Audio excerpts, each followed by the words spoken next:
On February 21st, 1965, civil rights leader Malcolm X is assassinated while giving a speech at the Audubon Ballroom in New York City's Washington Heights. Malcolm X was born Malcolm Little in Omaha, Nebraska in 1925.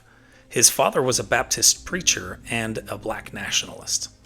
Threats from the KKK forced the family to move to Lansing, Michigan. When Malcolm was 6, his father was killed in what was officially ruled a streetcar accident, but many believe it was murder.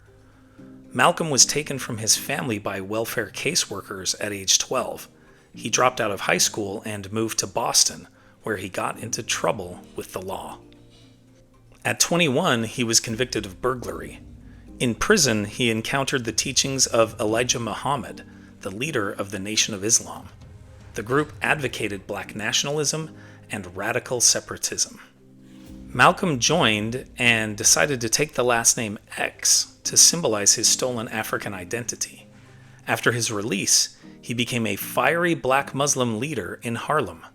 In contrast to Martin Luther King Jr., Malcolm advocated black liberation by any means necessary. Let's dive a little deeper into the relationship between Malcolm X and Martin Luther King Jr. Malcolm X once derisively called MLK Reverend Dr. Chicken Wing. As author James Cone said, quote, "King was a political revolutionary. Malcolm was a cultural revolutionary. Malcolm changed how black people thought about themselves." End quote. Dr. King and Malcolm X are often, maybe too simplistically, seen as polar opposites. Yes, they definitely had different religious views. Yes, they definitely espoused different methods in the fight for civil rights. But this idea of them being pitted against each other was, in many ways, a creation of the media. They in fact had many mutual friends, but the two icons met in person only once, on March 26, 1964. In an unplanned meeting on the street after a King press conference. As the civil rights movement progressed, they began to express respect and admiration for each other. In the months before Malcolm's assassination, the two were gravitating toward each other. Malcolm X, especially, was becoming less extreme. A great example of this was in Selma, Alabama, just 17 days before his death, in the midst of the important nonviolent efforts there. Young civil rights workers invited Malcolm to speak, but there was hesitancy at what he might say. MLK was in jail in Selma at the time, or he may have blocked the speech. What Malcolm X said was surprising to many. He said he was 100% behind the effort in Selma.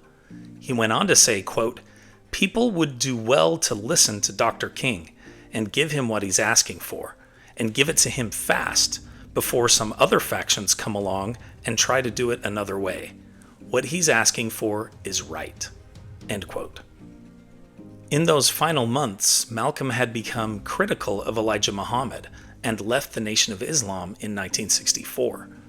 Less than a year later, Malcolm X was gunned down by members of the Nation of Islam. Muhammad would always disclaim any responsibility for the murder.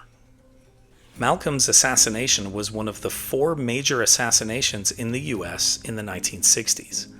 It came less than 2 years after the 1963 assassination of U.S. President John F. Kennedy, and just over 3 years before the 1968 assassinations of Martin Luther King Jr.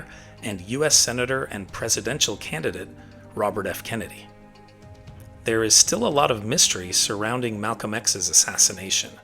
3 members of the Nation of Islam were charged, tried, convicted, and sentenced to 20 years to life. 2 of them, Norman Butler and Thomas Johnson, were paroled in the 1980s and were publicly exonerated in 2021. The third, Thomas Hagen, was eventually paroled in 2010, but has not been exonerated. Hagen, in fact, has admitted to his involvement and has even expressed regret. He has said he planned the shooting with 4 others, but has maintained that the other 2 men that were convicted along with him were never a part of it. Hagen has also said that the killing was done as revenge for Malcolm's criticism of Elijah Muhammad. Malcolm X's death remains controversial.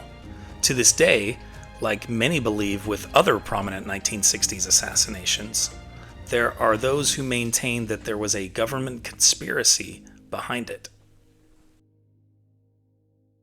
Here are other events that happened today in history. In 1848, German-born economist and political theorist Karl Marx publishes the Communist Manifesto. In 1863, during the American Civil War, the all-black Massachusetts 54th begins training its first soldiers.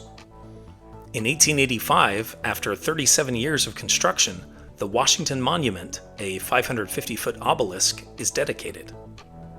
In 1948, the National Association for Stock Car Racing, or NASCAR, is founded in Daytona, Florida.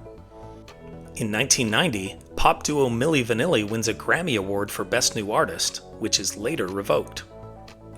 In 1994, CIA operative Aldrich Ames is arrested for selling secrets to the Soviet Union from 1985 to 1991. In 2022, Medina Spirit's victory at the 2021 Kentucky Derby is disqualified because of a failed drug test.